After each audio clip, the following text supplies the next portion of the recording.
Welcome to the Her Story Circle podcast, the podcast that brings you the extraordinary tales of everyday women who are changing the world. I'm your host, Gertrude Mache, and I'd like to acknowledge traditional custodians of the land on which we meet today.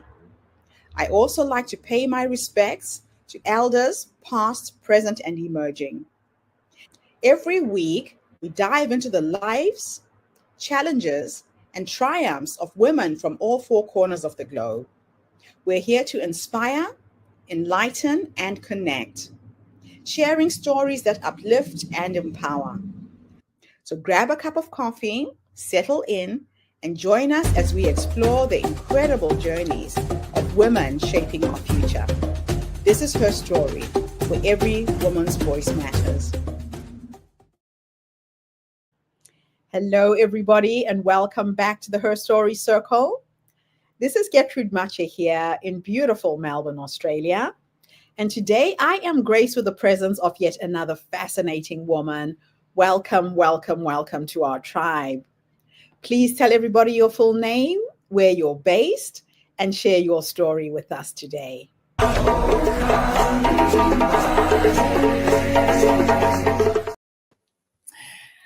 Hello, everybody. And Gertrude, thank you so much for having me on the podcast today. My name is Jennifer Bond, and I live in the United States. I live in Fort Worth, Texas, in the big state of Texas. And I am a success coach and a vision strategist.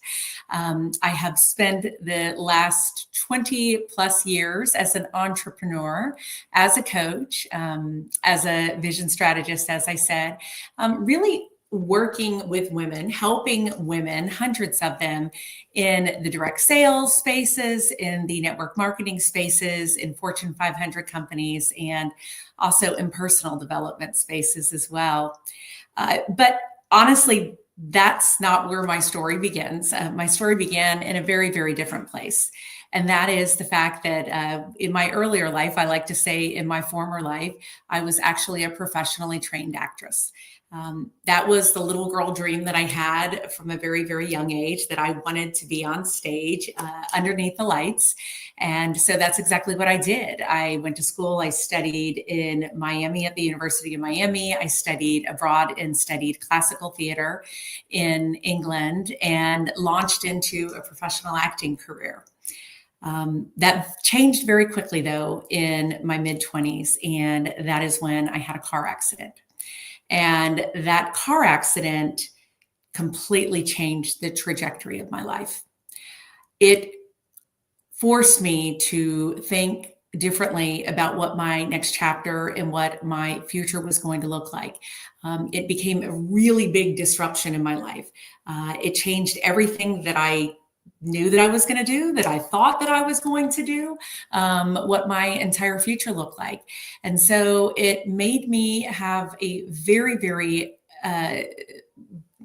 stark pause in my story, in my life, and made me have to reinvent myself. It forced me, that disruption that I had in my life, it forced me to make a decision about what would this next thing look like for me. I share that because that's really the basis of what a lot of my work is with women, and that is getting women to reimagine, getting them to reinvent themselves when they have these disruptions in their life, whether it's a career change like myself, or maybe they've had a move across the country, or maybe they've reached one portion of their career and they realize they're not feeling as satisfied, they're not feeling as aligned, they're not feeling as purposeful in what they're doing.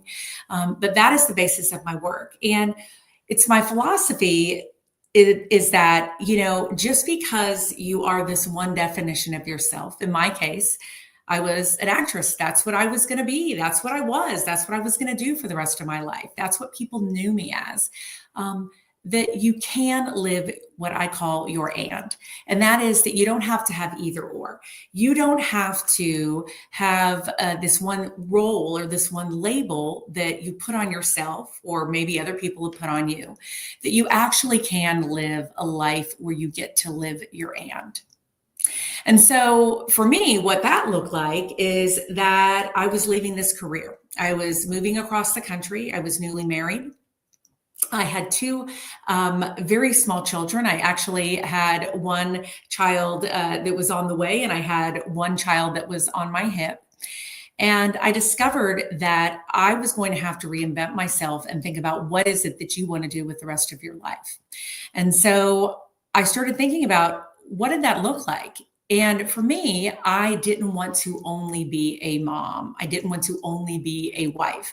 I wanted to have something that was going to be uniquely mine, that I could step into my purpose, and that I could do something that was going to be fulfilling and that would make an impact. And so I fell into entrepreneurship.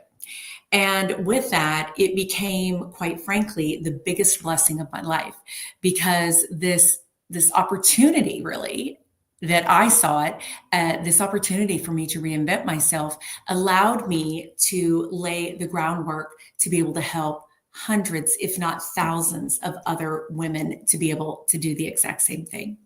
And so that's what I have done over the last 20 plus years, is really helping women be able to create a life that they love, being able to not have that either or life, being able to create a life where they do get to live their and, where they can be a mom and they can be an entrepreneur, where they can maybe step away from one career and they can also find another second chapter. Maybe it's that they've suddenly lost a relationship through divorce or maybe through death, and they can find joy again and they can find that next chapter for themselves. So that is the framework of everything that I do and the framework of my work. And that is getting women to really start to think about, what is it that you want to create with this next chapter in your life, whatever that may be for you.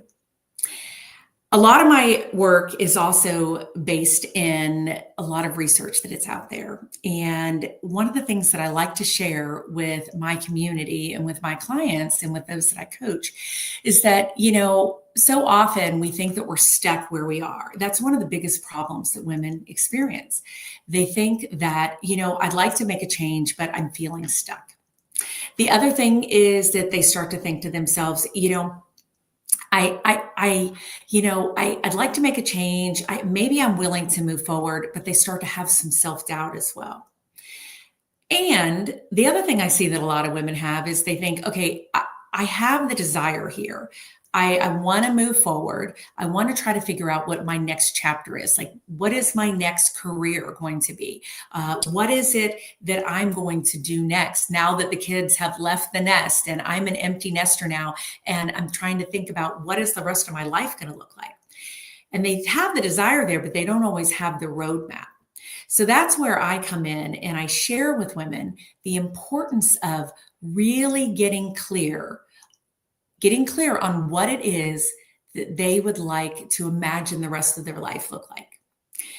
I help them to create that vision for themselves, to think about if they could have anything, if they could do anything, if they could be anything for the remainder of their time here on this planet, what would that look like? And then we work on a strategy to be able to reverse engineer that and to be able to make that come to fruition. One of the things I will tell you, Gertrude, is that so often people get stuck, and so often they stay stuck. But I encourage people to think about some of the research that we know that's out there. And you may or may not be familiar with some of the work from the author Bronnie Ware. She is actually somebody who worked in palliative care, and she wrote a book called The Top 5 Regrets of the Dying. It's a really profound book, and it's 5 simple things. But the thing that always strikes me is that number one regret that women have, that people have at the end of their life. And that is, I wish I had lived a life true to myself and not a life that others expected of me. And that's one of the things that I bring my clients and bring my the women that I work with back to. And that is, let's not live a life of regrets. This is an opportunity right now for us to get very, very clear on what we would like the remainder of our life to look like. And it's really important that we stay grounded in that, because none of us at the end wants to look back and have regrets. And we have an opportunity to be able to change that right now. So that's where a lot of my work is grounded in. Helping women to reinvent themselves, helping women to live their and, helping women to live a life, create a life that they love, and then giving them the strategy to be able to reverse engineer that, to be able to make those things come to fruition, make those things come to life. And the importance of that is so profound. And I found it in my own life. And that is, it's not just about us. It's also about the examples that we're setting. Isn't it true that we are setting examples for our children, for our grandchildren, for our relatives, for our friends, for our family all the time, even though, we think that they're not looking, they're not listening, they're not hearing us sometimes. Very, very often, they are listening. And the example that we set, especially with our kids, especially with our kiddos, that ripple effect is so profound. Wow, Jennifer, thank you so much for coming online and sharing your incredible story with us today. I've got so many questions that come to mind. The first one is, how do you balance discipline with flow in your daily life?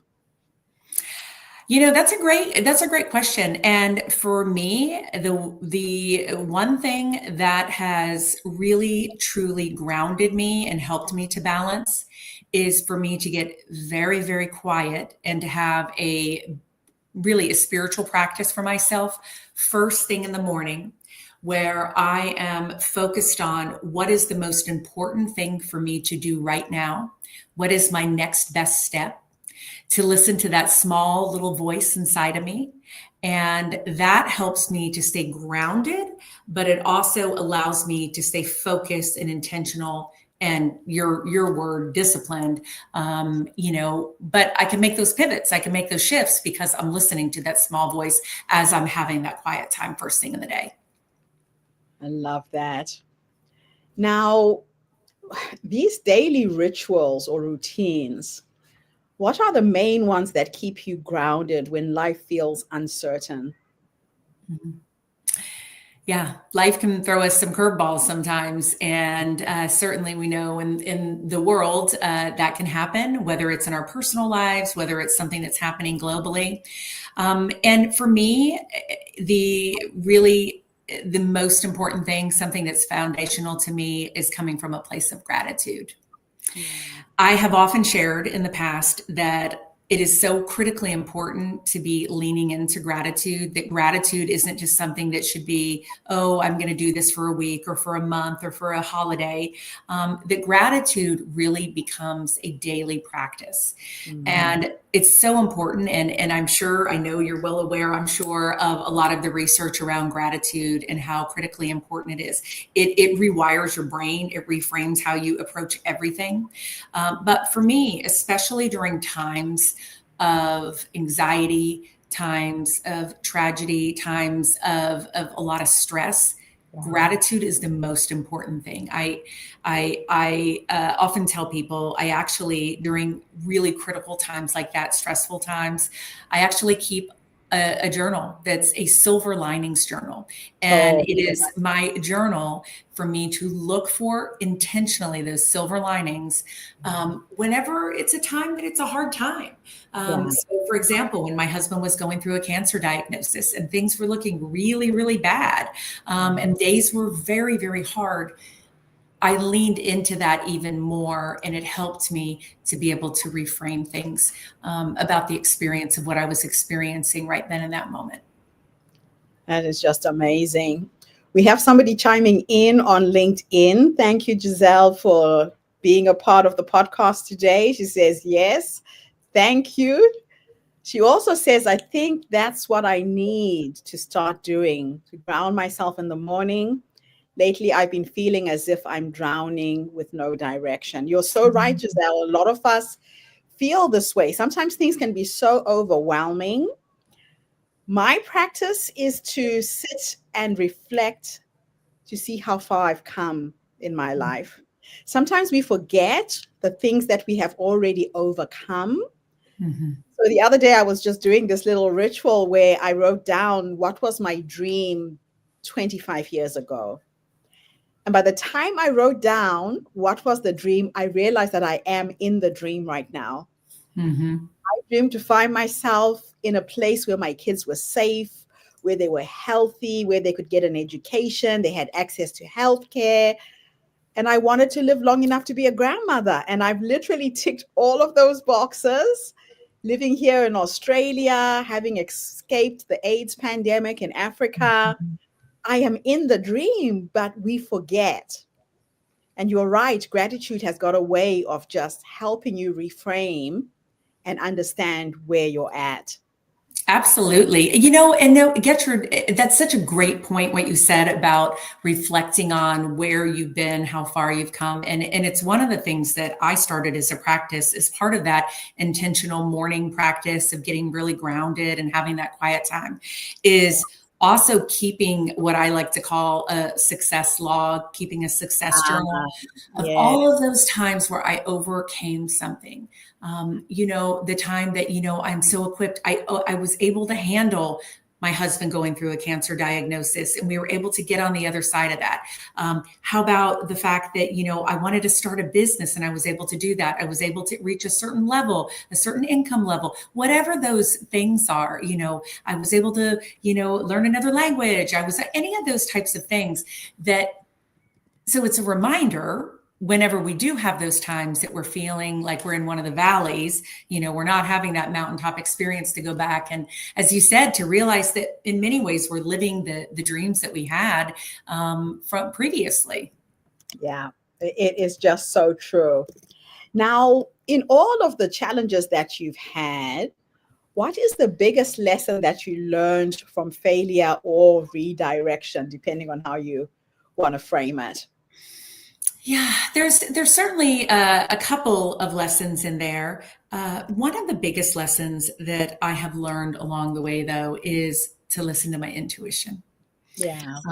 I think we all have an intuition that maybe some of us it's less developed, maybe some of it's more us it's more developed, but Mhm. really listening to my gut, listening to my intuition, listening to that small voice inside of me and trusting it.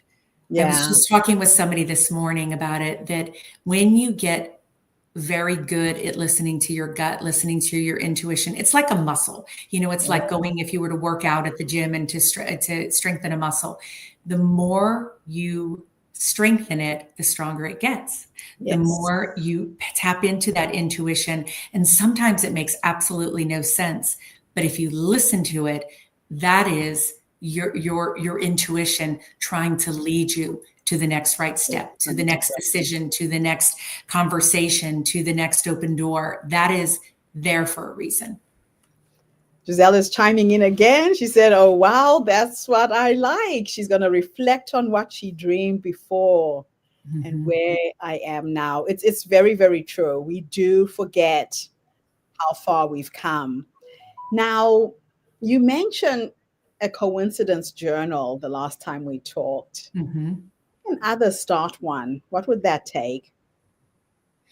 It's quite is simple. You know what I tell people. Everybody has a different philosophy. You know, I know a lot of people in this day and age are digital people, but I'm an old school pen and paper gal. Yeah. Part of the reason why is that there's a lot of research behind the you know, writing, actually physically writing something, not typing something, and being able to retain that information. But it's a story. You know, one of my mentors, a gentleman named Scott DeMullen, who worked extensively with Bob Proctor, he said to me, "If your life is worth living, it's worth recording." And isn't that so true? That That, is so you true. know, isn't that so true? And so not only recording those wins, those successes, recording the things that are in our vision for the future, because you know what, if you don't write it down for the future, then how are you going to be able to reflect back on it, that in your story, the fact that 25 years later, you have kids that have access to healthcare, and that you're living in, a beautiful country, and that you have grandkids, and all this vision that came to life. But with the coincidences, sometimes it's little breadcrumbs that are dropped, and maybe you write it down and you don't know why it's there. But you're Yes. able to go back. Albert Einstein famously said, coincidence is God's way of remaining anonymous. And I love that quote That's because beautiful. it's so true. But to start a practice, for me, it's simply about getting a journal. For me, it's finding a pretty journal, something that's aesthetically pleasing, and Yes. just keeping that by the bedside, or maybe by your chair in your quiet spot, wherever your spot is, and Mhm. taking a moment every day. Again, it's like a muscle that Down. you have to make it a practice every day Yeah. before it becomes something that you just naturally do. I love it. And for me, coincidences have become my signposts, I call Mm. them. Yes. And you can't see the path going forwards. You can only see it in retrospect when Yes. you look back. So as you're going into the new path you're being directed to go into, just making note. Oh, that was a Mhm. coincidence. What does that mean? You don't even have to figure it out. I can actually see the map very clearly now, all of those dots that led me to be where I am. You don't see it going in, but my signposts are those coincidences that you're talking about. So And that's I love that, using that as like signposts. I think that's such a great way. I've said sometimes to clients, use it as a guidepost. That's the same yes, philosophy there. yes. And Gertrude, isn't it so true though, that if you don't write it down, then you don't necessarily see the full impact of it. You can remember things in your head, but if you write it down, you see the full impact. And that's where, you have to write, you have to journal things, to me. Exactly. And so what I love about yours and my conversation the first time we met, it's almost like we finish off each other's sentences, Yes. saying it in a slightly different way, but we kind of Yes. see it the same way. So what does being in flow feel like to you? Being in flow feels like to me, really that notion of taking that next right step. So as I mentioned, getting really quiet. For me, I have found that I can be in flow when I am having that quiet time, first part of the day. Yes. I'm sitting in gratitude. And then that small inner voice, actually what you Yes. called it was that wise woman inside of you, Yes. which I loved from our previous conversation. Yeah. But listening to that voice, and that voice will not betray you if you listen to it. Oprah Winfrey has famously said many times before, she about listening to her gut and listening to that small voice inside of her, and how important it is the times that she's not listened to that voice. And Yes. you have to listen to it when it's a whisper, not Yeah. when it's, a tap, and certainly not when it's a smack upside your head. But it's so, so important. So for me, being in flow is listening to that voice, trusting that voice. That's the intuition part in there too. Trusting it and stepping forward, even when it feels a little bit scary. For me, being in flow is like a river. Mm, Find that when things are clicking into place effortlessly without me pushing and just meeting the right person, talking to the right person, when it's effortless, I feel like I'm going with the current of where I'm supposed to go. yes. Whereas if I'm experiencing any resistance and I'm trying to do something and it's not working out, I know I'm going the wrong way. Mm, So I've kind of decoded, am I in flow with the ease of which things are unfolding for me? yes. Yes. What happens to you? How do you redirect for you, when you are hitting those roadblocks, those barriers, those dead ends? I'll give you an example. I got on a flight trying to escape Africa, 1999, and I was stopped in transit in South Africa. So I went from Zimbabwe through South Africa, heading to New York. And it turned out to be the biggest nightmare of my life. We had sold a house, car, furniture, everything was gone.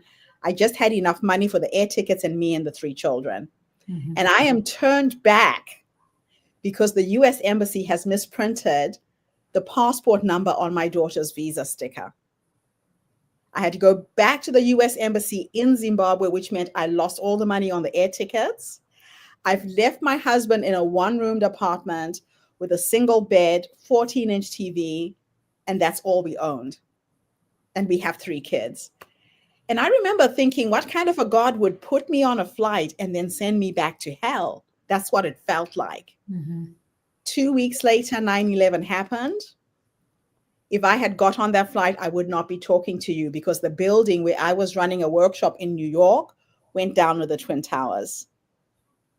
I paid a deposit to rent a house in New Orleans.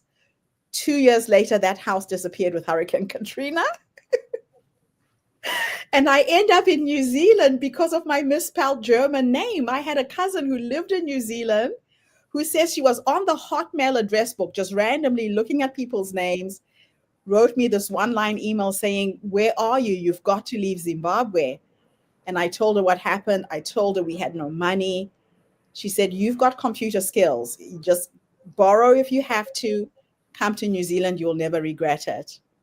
And as an act of faith, we sold the last asset we had was a house in Cape Town.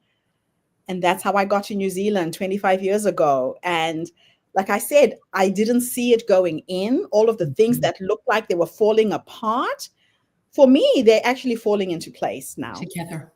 Yeah. That's such a great example. And I think that, again, that goes back to trusting the process and like you said, and taking that next right step, but also trusting that when those doors close, sometimes when they slam shut or when we're redirected or when somebody rejects us, maybe an opportunity, I really choose to adopt the philosophy is it possible that this is happening for me and not to me? And I, whether it's with a job loss or a cancer diagnosis or a closed door where I thought there might have been an opportunity, I think reframing things in that way of saying, is it possible that this is happening to me, or happening for me and not to me? You know, and the other thing too is, you know, so often when I talk with women, they'll also talk about the fact that, you know, I just can't believe this didn't happen, and the rejection that they experience, maybe when they were going to step out and do something new. And, you know, I often come back to the idea that sometimes God hides someone's value or your value from somebody to somebody, because it's really not a part of your future. It's not a part of your destiny. And to your point, it was not a part of your destiny. It wasn't a part of your future to be there in New York City on 9/11. It was not a part of your future to be there in New Orleans when Hurricane Katrina hit. So how do you talk back to your inner critic or that self-doubt, that little voice that's always chatting in the background? Yeah, it's tough. It's tough sometimes, isn't it? It's tough. But again, I come back to being grounded in saying, please show me the next right step. Show me the next right step. And I really, for me, I just think of it as this is my own negative self-talk getting in my head right now. You were not brought here. You were not put in this situation. You were not put in this room if you were not supposed to be here. You were not put in this room. You were not put in this opportunity. You were not, brought this idea if you were not supposed to see it come to pass. Oh, I love that. So how can visualization and action work together to create success? Visualization is everything. Visualization, to me, having a vision and really tapping into what that vision is very clearly about what we want for our life, what we want for our business, what we want for our health, what we want for our family. It is everything. And, one of the things that I often share is that, if you don't decide what that vision is, then it's not going to come to pass. And not deciding, indecision, if you will, is in itself a decision. And so it's really, really important that you get very, very clear on what that is and that you continue to visualize, as you said. Now, you can't just sit back. Obviously, I couldn't sit back and have some of the success that I've had, or being able to coach other women and help them to have success, if we just visualized, if we just dreamed all day long and we didn't actually do anything. So it's really about having that vision and then starting to reverse engineer. What are the things? What are the next best things? What are the next things that I need to do today? Little things at a time, to start stepping into what that vision looks like. And for me, a lot of that comes down to acting as if, I know you're familiar with this concept of acting as if you're already where you want to be. Yes. So if I wanted to be, let's just say a best-selling author, I want to act as if I'm a best-selling author. What does a best-selling author do? Well, they probably get up and they write every day. Okay. What does a best-selling author do, in terms of certain practices? If I wanted to be in excellent shape, I wanted to be in wonderful, wonderful health. And let's say I wanted to be a runner. You have to act as if you were a runner. What does a runner do? Well, they get up, they lace up their sneakers, they eat, healthy, nourishing foods, they stretch. So that notion of beginning to take action on that vision that you've created for yourself. I want to share a short little video from one of my mentors, someone that I know you know very well. I created something called the Visioneering Toolbox. And it helps women refine the goal, the place where you're trying to go. They say that if you set a ship on a course without a destination, will it ever get there? So unless you know what it looks like at the end, you can never set the right coordinates to get you there, right? Correct.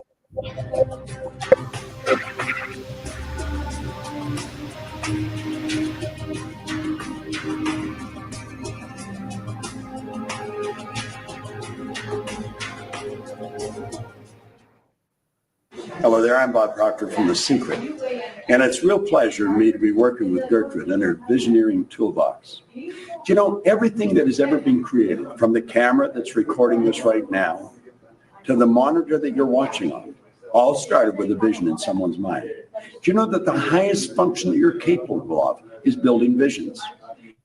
And everything that's going to come to your life in the future of any consequence is going to come because of the visions that you build. If you want to learn how to put the higher faculties of your mind to proper use, get this toolkit and put it to good use. Do you know you can have anything you want? I know it may sound like a gross exaggeration, but I get what I want. Gertrude's getting what she wants, because that's what we do. We're visionaries. When you get visioneering, your whole life will change. Do what I tell you. Don't even look sideways. Don't ask anybody what they think you should do. Do what I'm saying. You'll never make another mistake as long as you live when you learn to build the right vision. This is Bob Proctor. Thank you. So we have to see it in our mind's eye. It has to be there, clear, crisp, tangible. And like you said, once you write it down on a piece of paper, it's no longer in your head. It's part of physical reality, because everything is energy, right? Yes. For someone to build a house, you bring in an architect. He draws the diagram of what the house will look like. That goes to the builder who builds the house. So the same thing applies to our dreams. So I want you to finish off with two last questions. A bit of a thought experiment. In the one, I'm going to take you back to the younger you, this young woman who went out into the world with a vision to uplift, inspire, support other women. If you could go back and give yourself 3 nuggets of wisdom, based on what life has taught you up until this point, what would those 3 nuggets of wisdom be? Good question. Those 3 nuggets of wisdom truly would be, number one, first and foremost, is to remind myself to always listen to my intuition. My intuition does not stray me wrong. So that's what I would tell my younger self.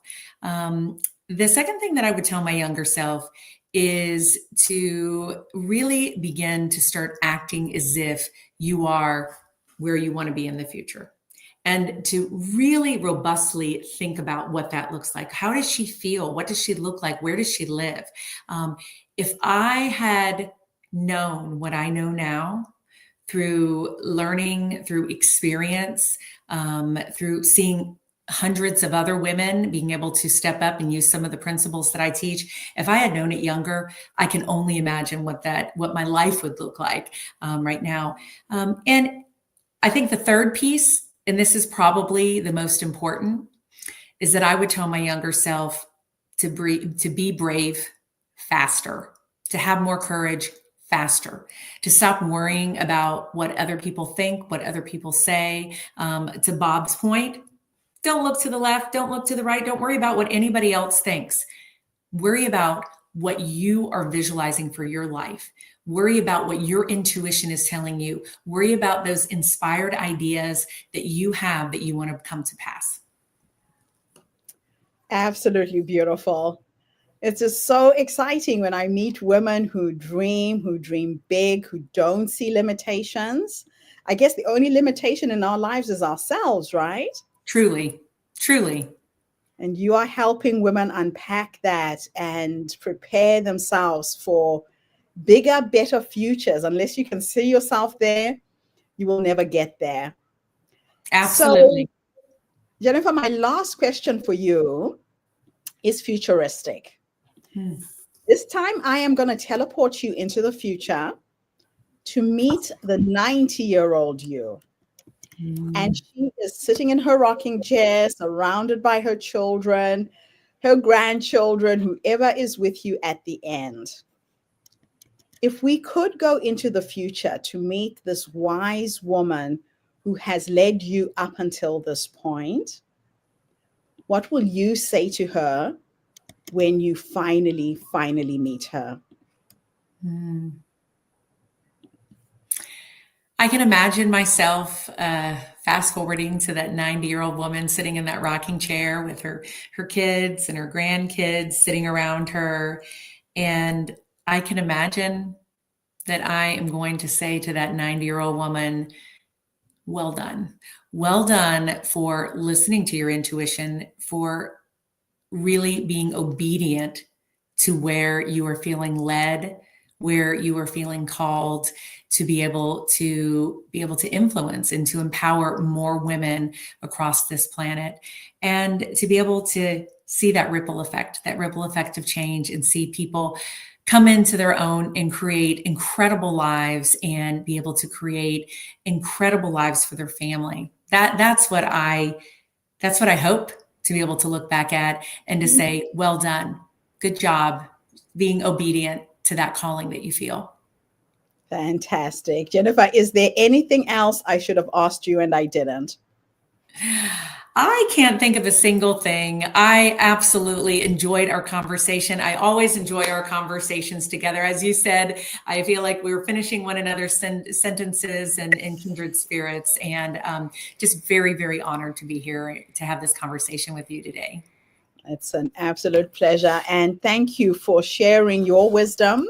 I've had your website at the bottom of the screen. If anybody is looking for support, is looking for help to create your next vision, please don't try and do it alone.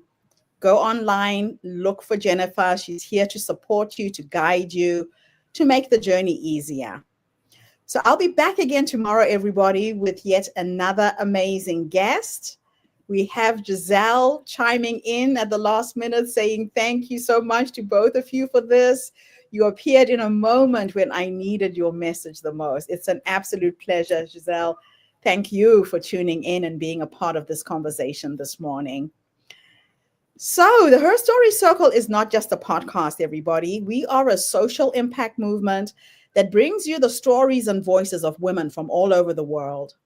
We share our stories to uplift you, to inspire you, to energize you, but most importantly, to help take you from where you are now to where you're trying to go.